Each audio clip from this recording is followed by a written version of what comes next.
Hello and welcome to your Introduction to Psychology course. In this lecture, I will cover the highlights of the syllabus, which I am asking you to read.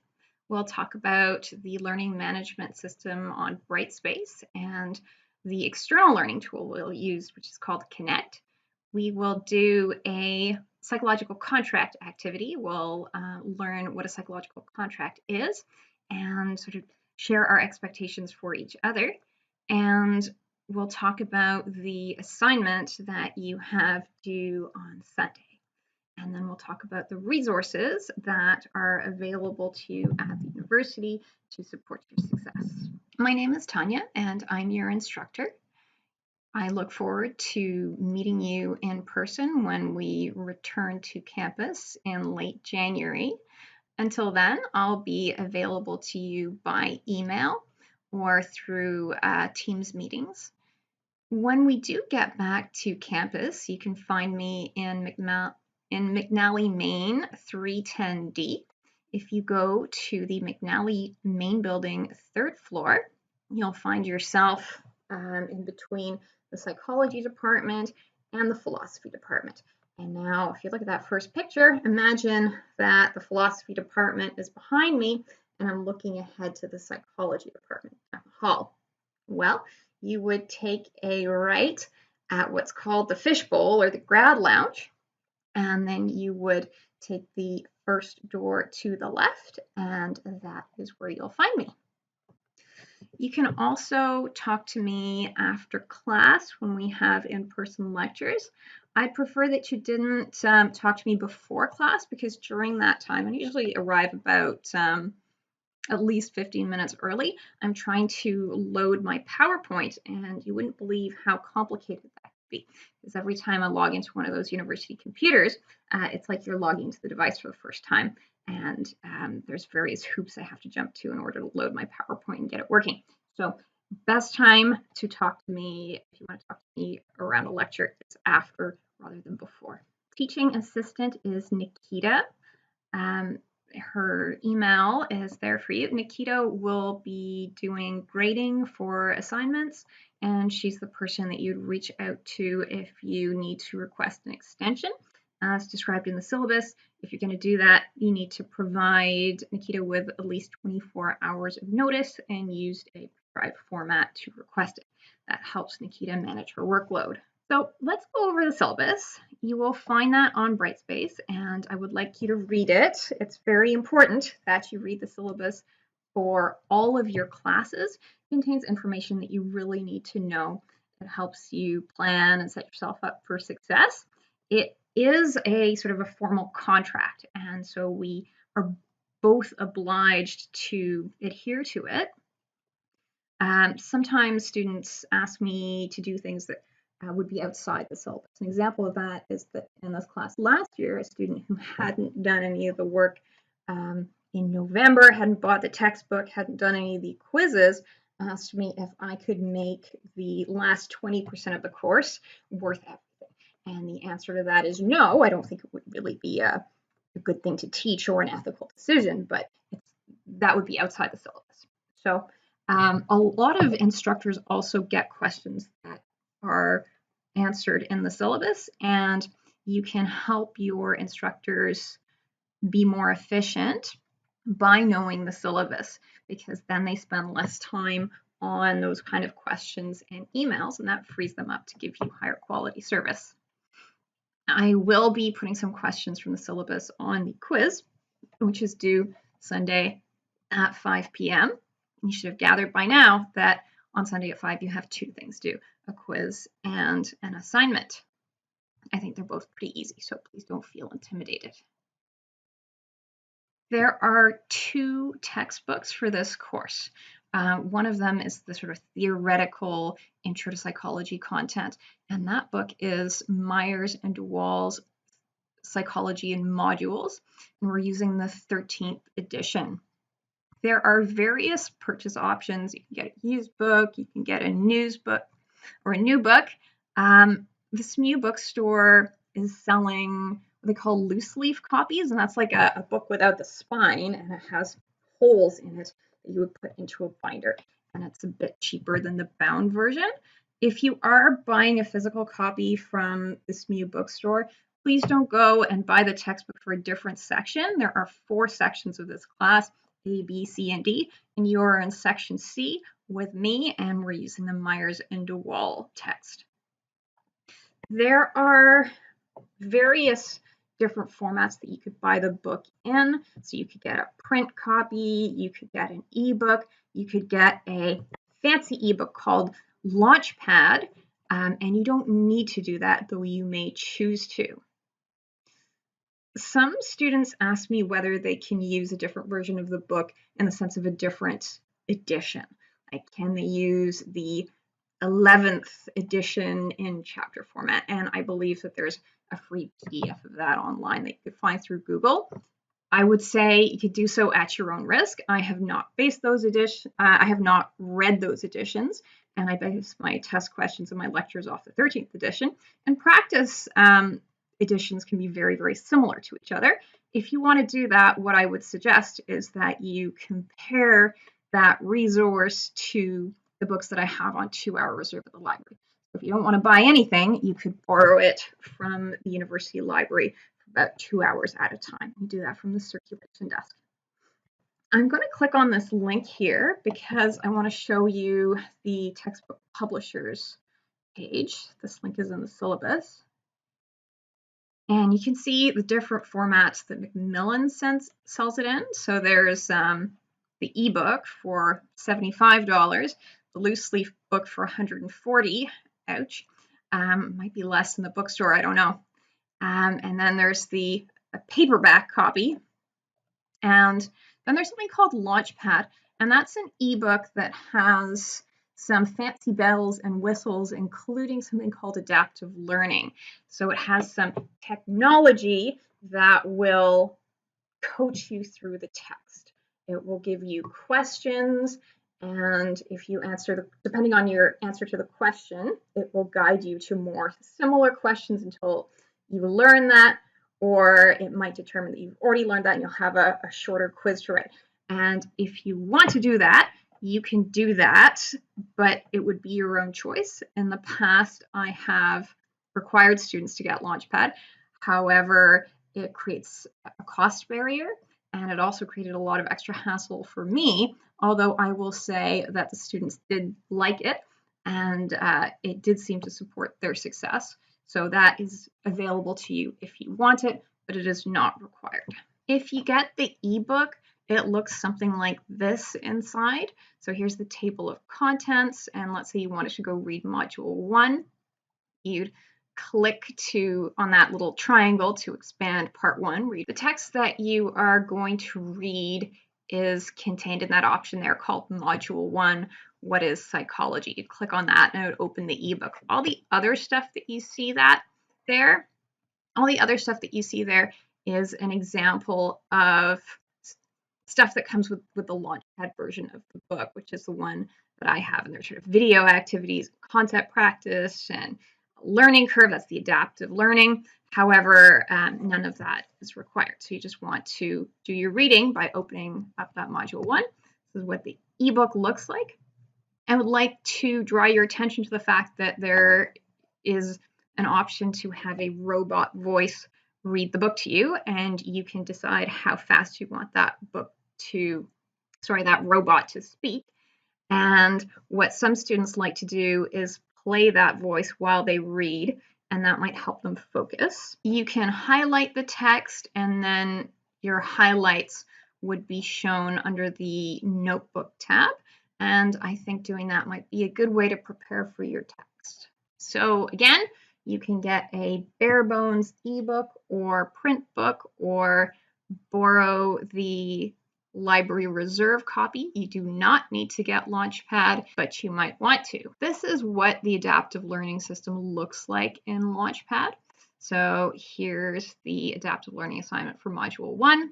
And what it does is ask you questions. If you need help on the question, you can read the ebook page. You can get a hint. And you keep doing that until you earn enough points to complete the assignment.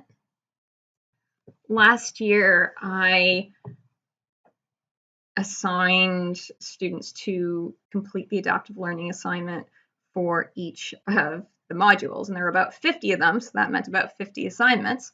And what this graph here shows is the correlation between the percentage of the adaptive learning assignments they completed for Myers and DeWall and their average test score. So now keep in mind that anyone who had an average weekly quiz grade below 50% failed the course.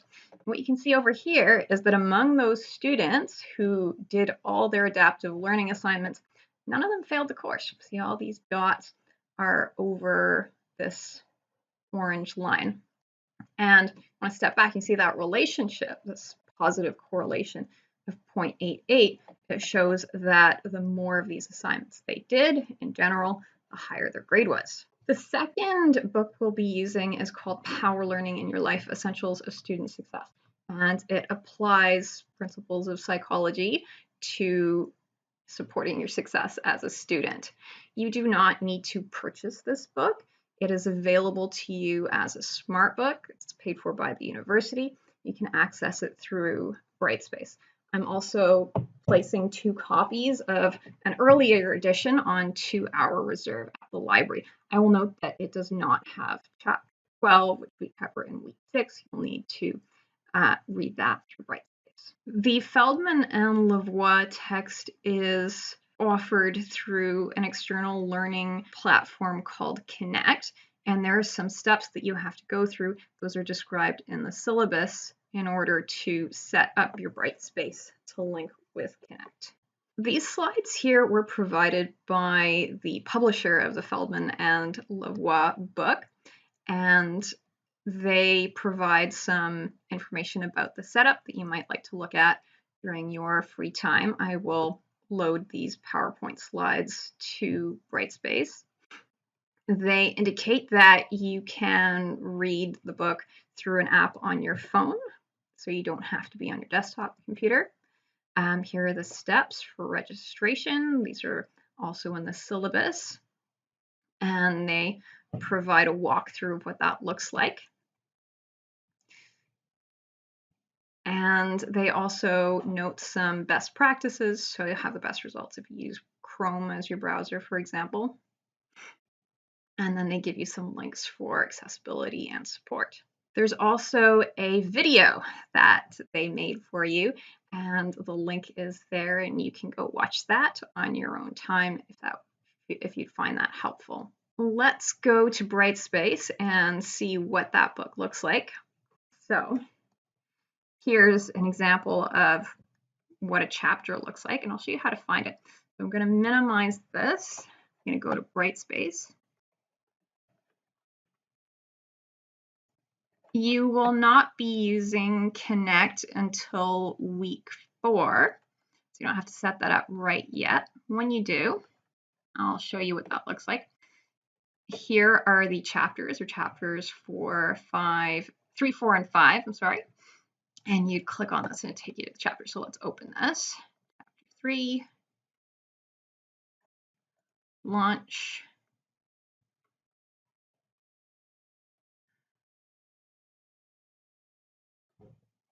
And there's my textbook.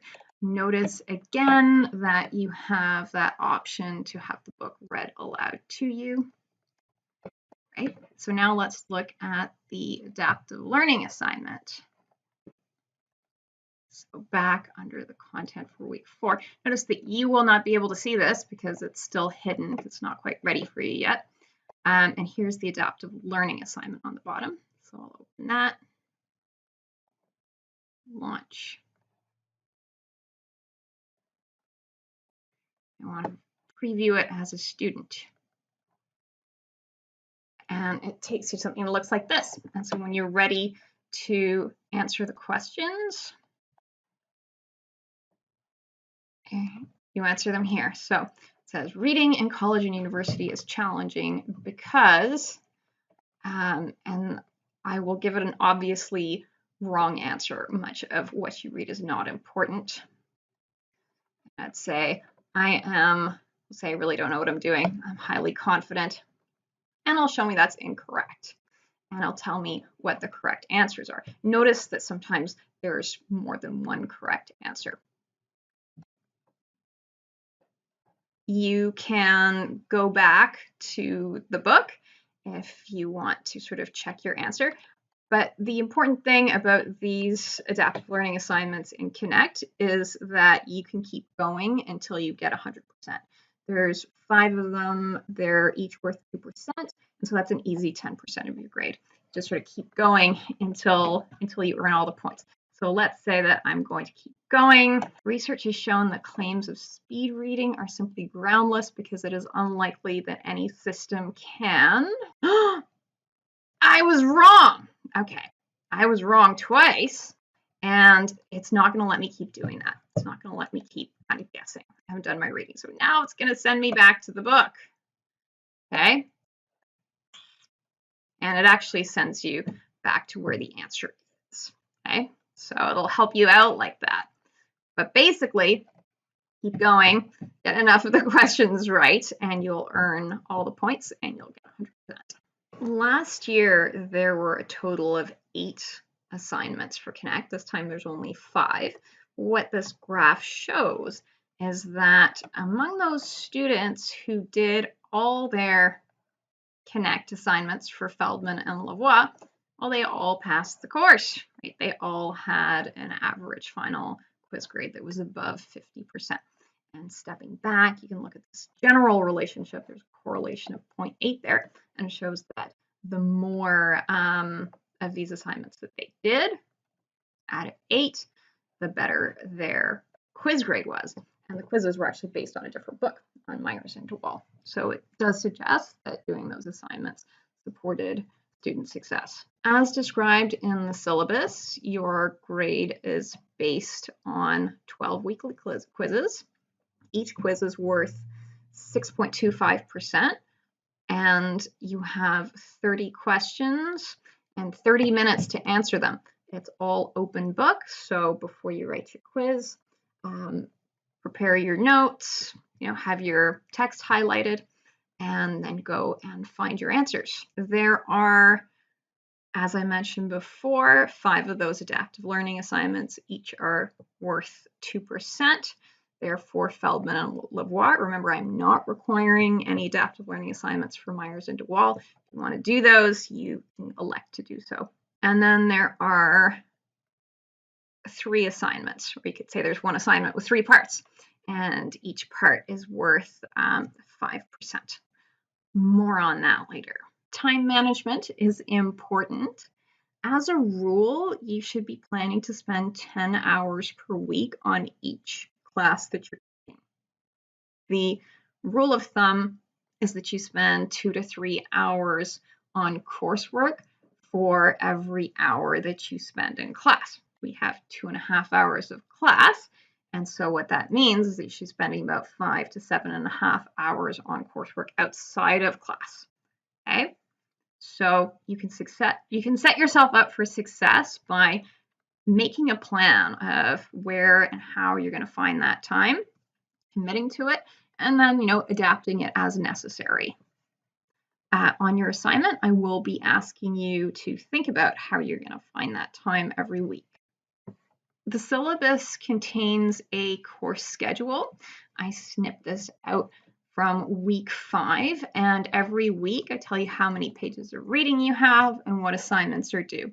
And you can use that to manage your time a bit. So on week 5, you're going to be reading a total of 90 pages. I'm guesstimating that you spend 2 to 3 minutes per page. So that means you're going to spend about 180 to 270 minutes reading. The adaptive learning assignment will take about 30 minutes. The first one that you do will take an hour. The other ones are set to 30 minutes. And then let's say that you spend an hour preparing for your quiz and 30 minutes on the quiz. That all adds up to just under 6 hours. So I hope that having that all laid out can help you plan and manage your time. The grade scheme is in the syllabus. Please think about what grade you want to get in this course. I'll be asking you that on the assignment. If you want to go to graduate or professional school, then you probably want to get an honors degree, and you should be aiming for A range grades.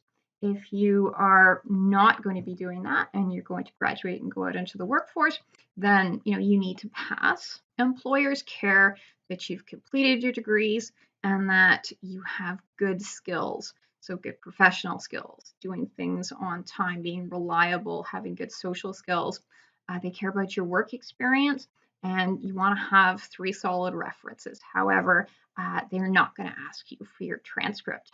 Please be aware of how grades correspond to GPA points, which are combined into something called grade point average. If you are trying to be an A student, notice how the A range grades are separated by a gap of 0.3.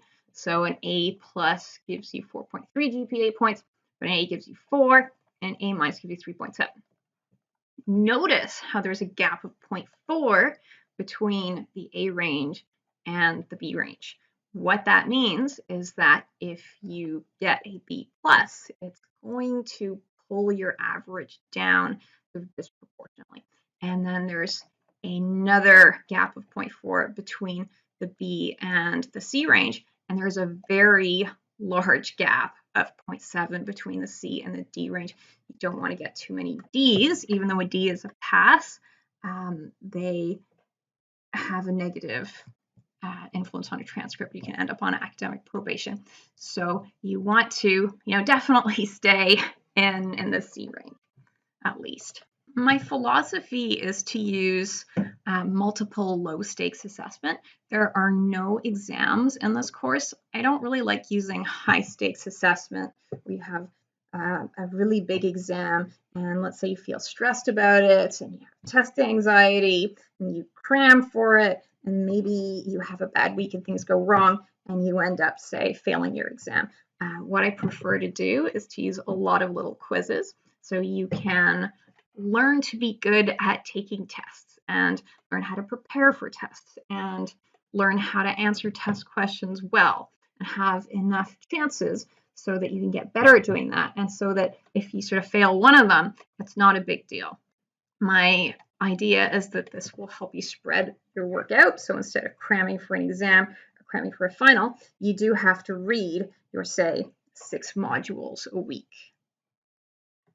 Again, everything is open book. I do want you to understand and engage with the material, but I don't need you to memorize it. The deadlines in this course are all set to Sundays at 5 p.m. or 1700 hours.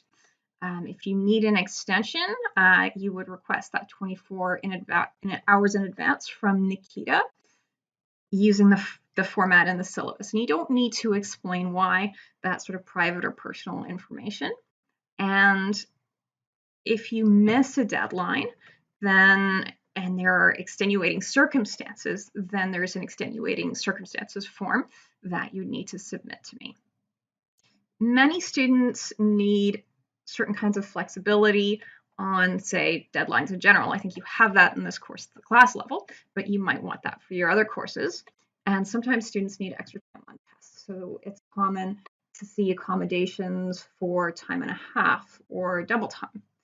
And if you need that, please get that set up from the Fred Smithers Center, and then the disability advisor would communicate your accommodations to me, and I would make whatever changes I need to make for you.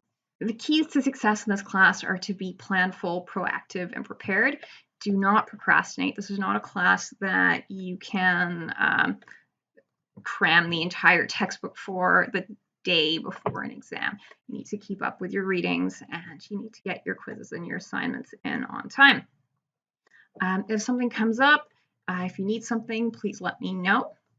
And I hope that you can use your resources, and there are many resources available to you as a student, in adaptive, intelligent ways in order to overcome whatever obstacles you encounter to achieve your goals. I encourage you to consider how much you are taking on.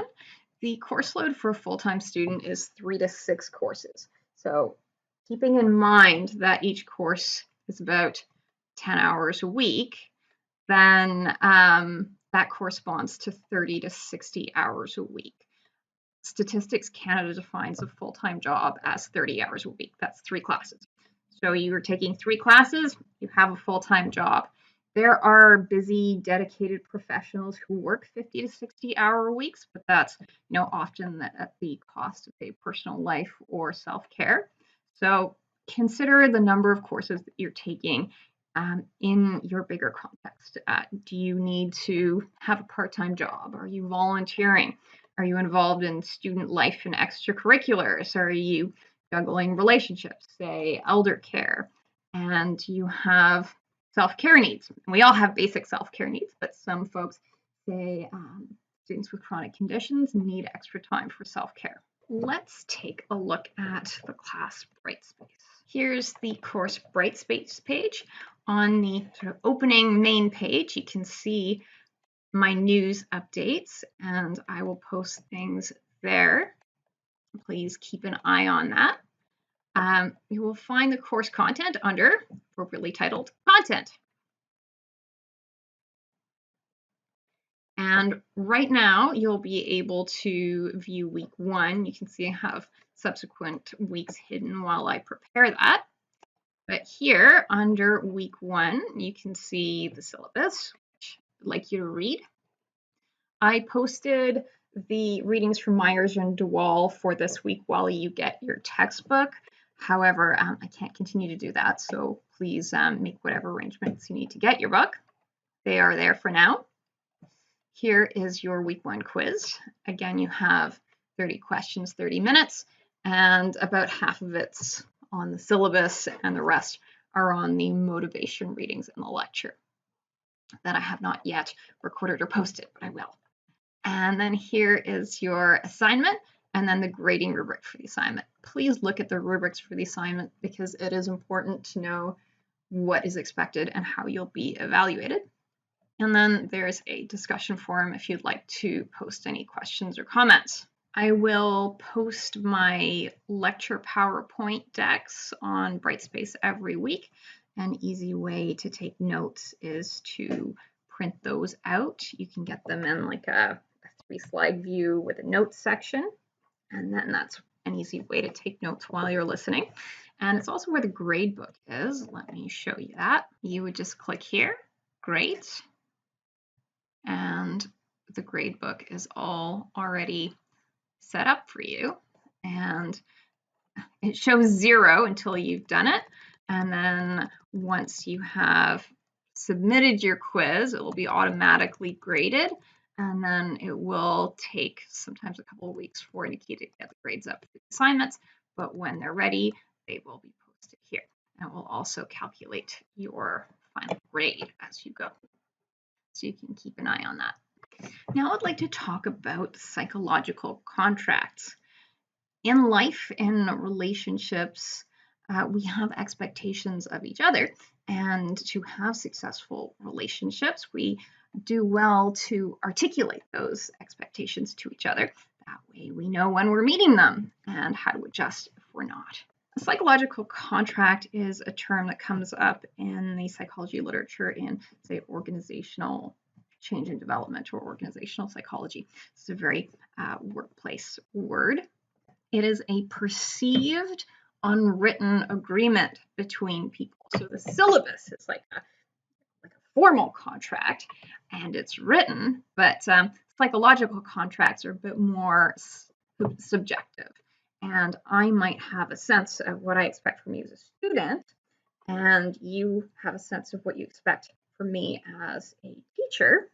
And we do best when we communicate that, because I might have expectations of you that you don't have, or you might have expectations of me that I don't realize you have.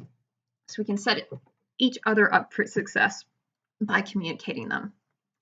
Psychological contracts are open-ended, right? Issues can be renegotiated. They are about perceptions of mutual obligations, right? What I owe to you and what you owe to me.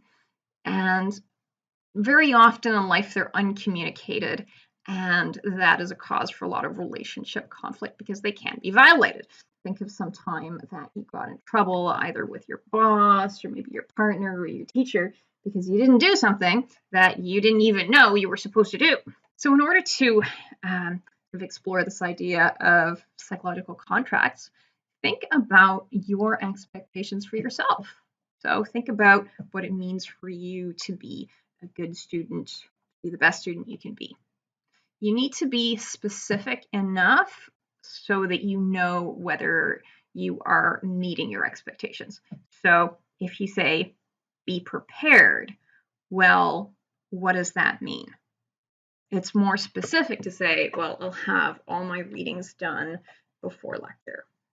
And I'm going to ask you to come up with at least 2 of those for the assignment. I would like to know what your expectations are of me.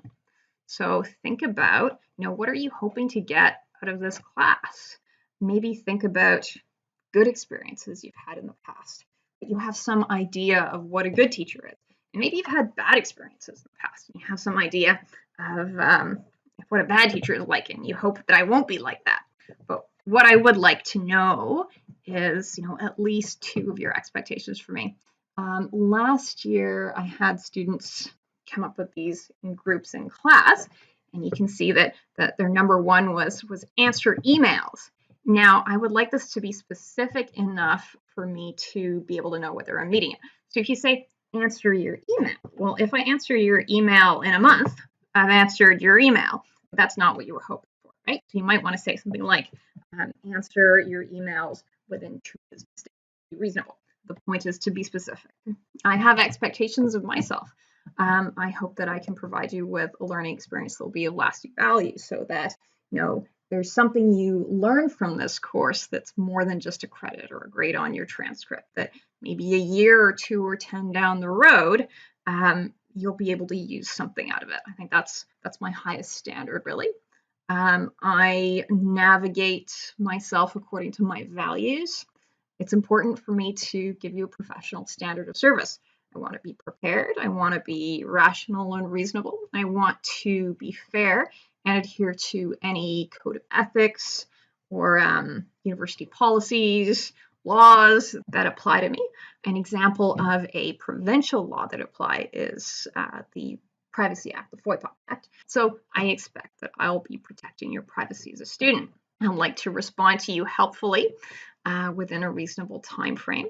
And I want to support your success by doing my job well, by providing any indicated accommodations that you need, and by pointing you to institutional resources. I operate according to the assumption that I respect you and you respect me, and we can talk about or communicate what that means.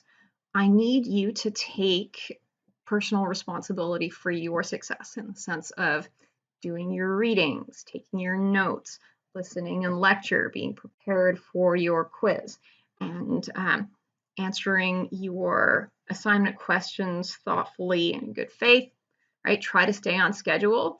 Reach out if you need an extension.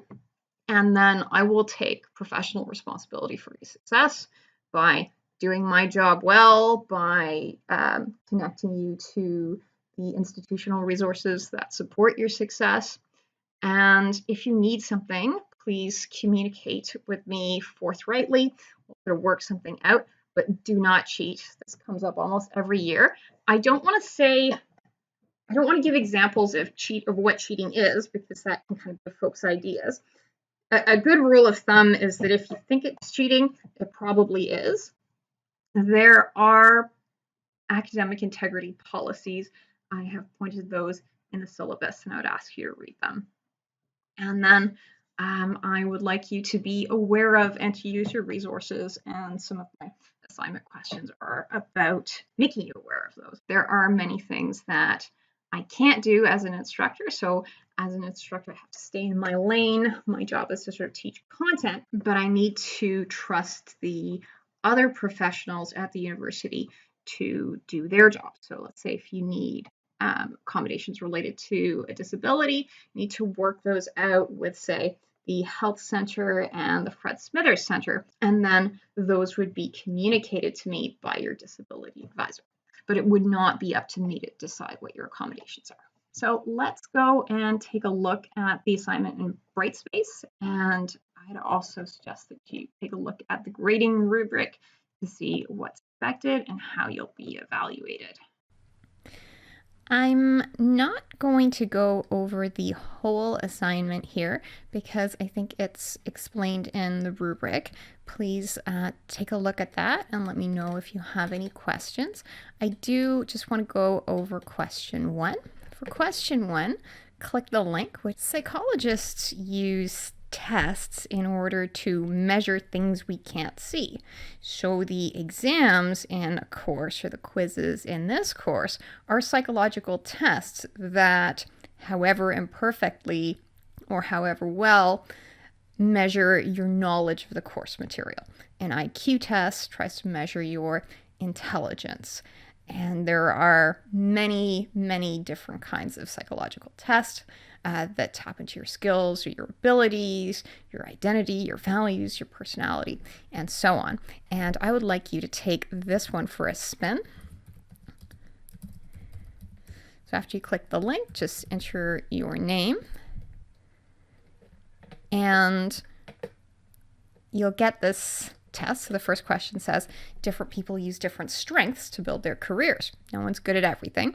Each of us emphasizes some strengths more than others. Please rate how strongly you have developed each of the following abilities using the scale below. So the first one is thinking about what my future will be like. Now, would you say that's not a strength and call that a 1? Or is it one of your greatest strengths, which is called a 5? And 3 would put you somewhere in the middle. So if you kind of don't really know, you might pick a 3. But you might say, no, I can't do that at all. And you say, not a strength. But if I think I'm really great at that, maybe I give it a 5. How about preparing for the future? Right? Is that one of your greatest strengths? It's kind of meh. Or is it really not a strength? So, you might say, oh, that's not a strength. And then so on through the test. And then let's look at the next one. Please indicate how much thinking or planning you have done about each activity using the following scale. And this scale runs at the bottom from I have not yet thought much about it to doing. See how they've organized it from kind of not thinking about doing something to thinking about it to knowing what to do to doing it to having completed doing something. So what the scale here is assessing is whether or not you have done something with completing it at the highest tippy top at the end of the scale and not having really even thought about doing it at the bottom. So the first one is forming a clear picture of your personality. Well, taken a bunch of personality tests and I think I have a really strong sense of what my personality is. So I would say that's done. Same with my interests and ability. But, well, haven't thought very much about getting a job once I complete my PhD. So I'd rate that one at the bottom.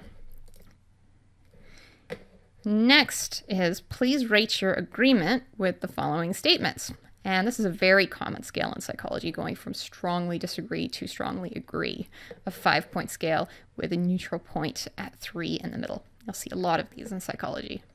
First one is, I achieve high grades in relation to my studies. Is that true about me? No, I would say among my PhD cohort, I probably average. So I'd give myself a 3 on that.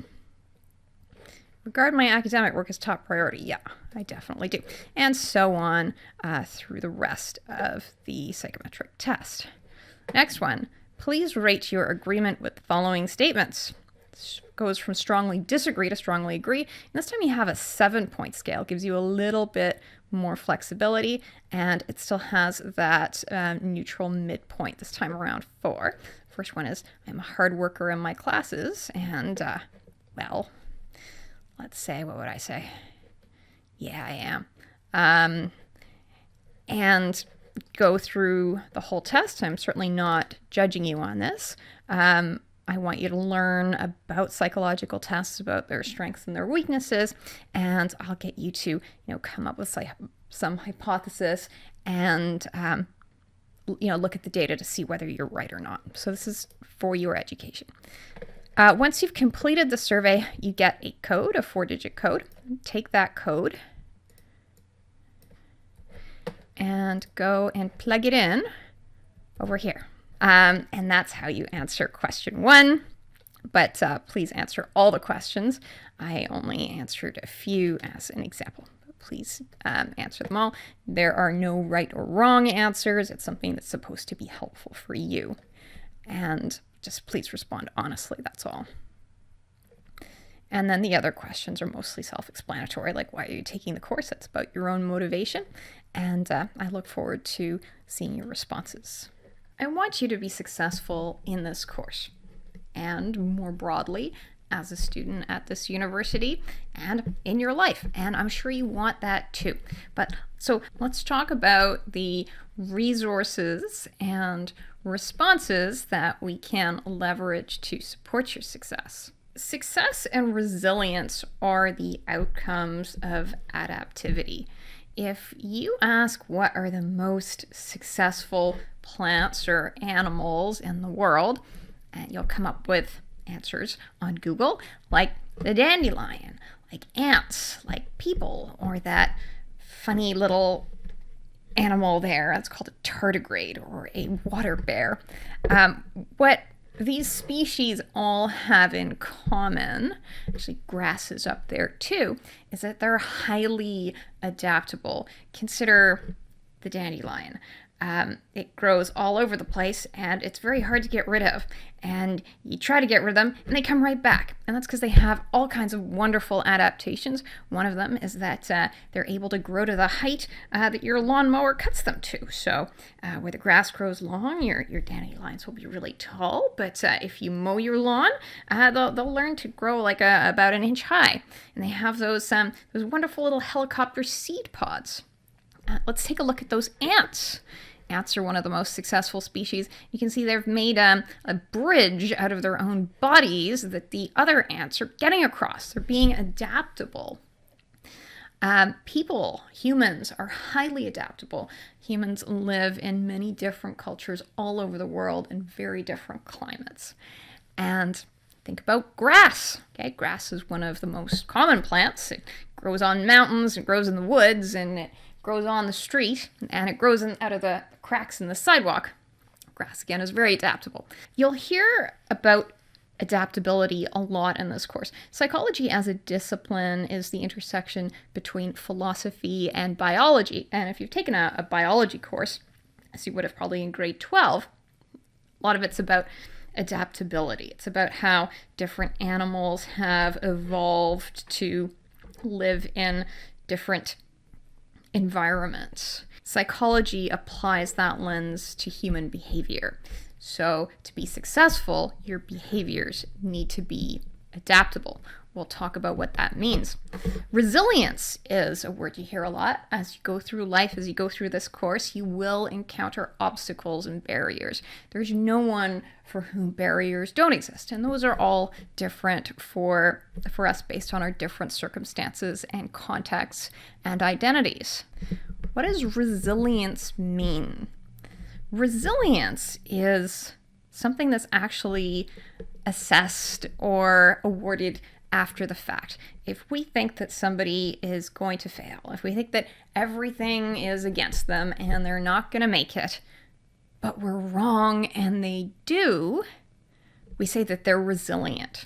They're kind of the outliers in the model. We thought that, these kids, these teens in these circumstances would have poor outcomes, and yet they did well. Those were resilient youth. When we try to understand people who we call resilient, we go and talk to them and listen to their stories, what we learn is that they were able to draw on some resource. Maybe it was a resource that we, the researchers, never even thought about, right? Or maybe it was some internal resource that we didn't know they had, like perseverance. Maybe it was some external resource that wasn't in our model. Maybe they were able to draw on their community in a way we didn't expect to get through some hard time, to get over some obstacle or some barrier in order to be successful.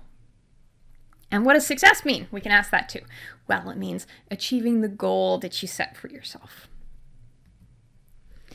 So adaptability, and yes, this is on the test, is defined as the readiness to use your resources in order to respond to challenges in ways that achieve desired results. Another way of saying that is that you use your resources, you use what you have in ways that are intelligent, in ways that achieve the goal that you set for yourself, that get you the results that you want. A lot of people tend to equate resources with results. You think, oh, this person was successful because they had a lot of money or because they had great friends. It's really a bit more complicated than that. You need to use your resources in a way that's adaptive. So let's say that you had $50,000. That's a resource, right? And it's going to support you to be successful. Depends how you use it.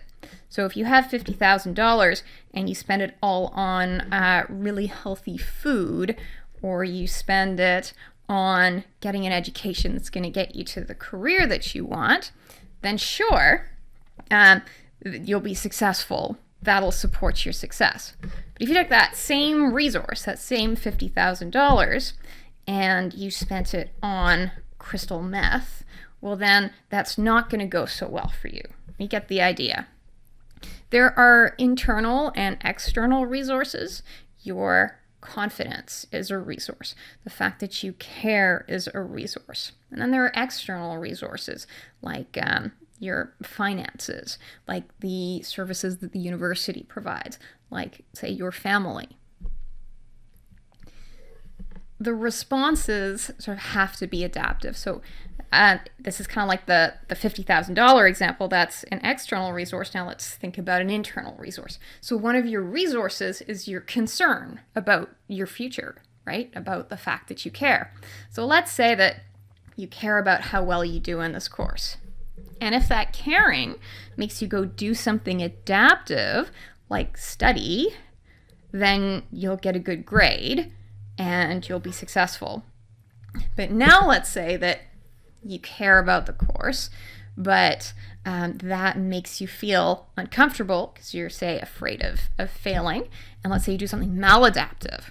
Let's say procrastinating. You don't study. You put it off. You find other things to do.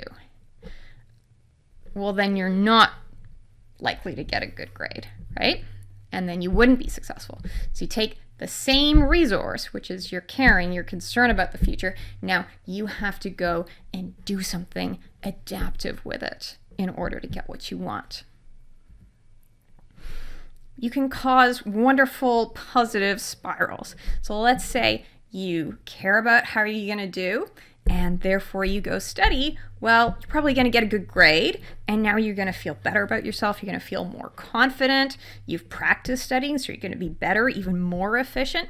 You'll do it again, get another good grade. Maybe you get a high GPA. Maybe you get some funding. You get the idea, right? Then there are negative spirals. Let's say that your resources are low. Let's say you don't really care, so you don't study, you go party. Then you get a bad grade. And what if that made you feel bad about yourself and you were angry and disappointed in yourself? And now you erode your internal resources. And now you start to think, oh, who cares? I can't do well anyway. And then you keep not studying, or then you drop out. You get the idea? So you can put yourself into negative spirals with maladaptive responding, and you can put yourself into positive spirals with adaptive responding. And I hope that you can be in positive spirals. If you are in a negative spiral, the way that you break out of that is by doing something adaptive and putting that positive spiral into effect. Your resources for this class are myself and the teaching assistant. Nikita handles extension requests and grades the assignment. And I am responsible as the instructor for the content. So if you have a question about the content, about the material, if you have a question about the quizzes, please talk to me about that. This class is enrolled in something called the Early Assist program. So about 4 weeks into the class, I will ask the teaching assistant to see if there are any students who look like they might be in academic distress. So if you've, say, missed a number of assignments or quizzes, and I'm concerned about your ability to succeed in the class, then I would want Nikita to flag that, and then I would submit an alert to the Early Assist program.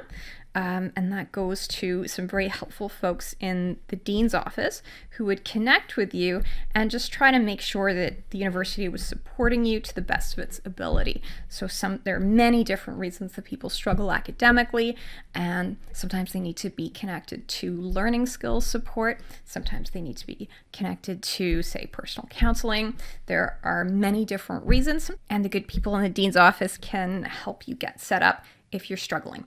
And I would not want you to sort of struggle and fall between the cracks. So I will do that, or we will do that about 4 weeks in. There are many resources available to you at the university.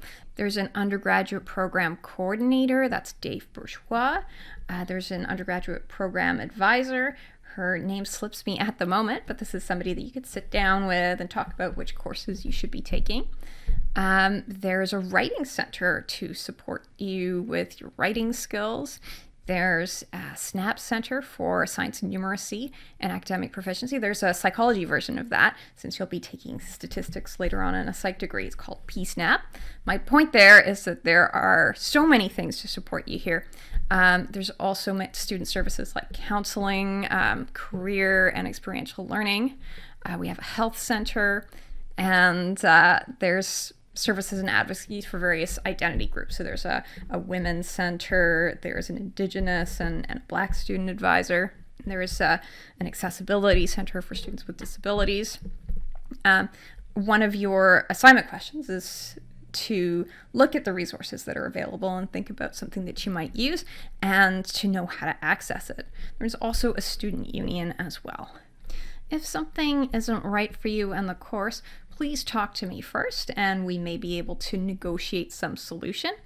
If that doesn't work for any reason, say I'm just being obtuse, then I would want you to escalate. So my boss is the department chair, Nicole Conrad. Above Nicole, there's a dean of science office, and there are levels even above that, vice president, academic, etc. And I certainly hope it will never be in a situation where you need to escalate, but if you do, I want you to know that you have that option. With student services, there's an assistant director, student culture and experience. That person's been a wonderful resource in the past. And you also have access to student advocacy through SMUSA. And if you ever find yourself in a situation where somebody is accusing you of an academic integrity violation, often you might want to get set up with a student advocate to help you navigate that process. So some reminders before I sign off. You do have that assignment due Sunday at 5 p.m. or 1700 hours. They're easy questions. It's not timed. You have as much time as you want to spend on it as long as it's submitted before the deadline. And its entire purpose is to set you off on the right foot. So I'll ask you, what is your plan to get your readings done? Right? What will you do if you find yourself struggling? And again, please look at the rubric before you answer it. And you'll find all of that on Brightspace. Thank you very much for your attention. I invite your questions or comments, and you can reach me by email, and I will see you again soon. Bye for now.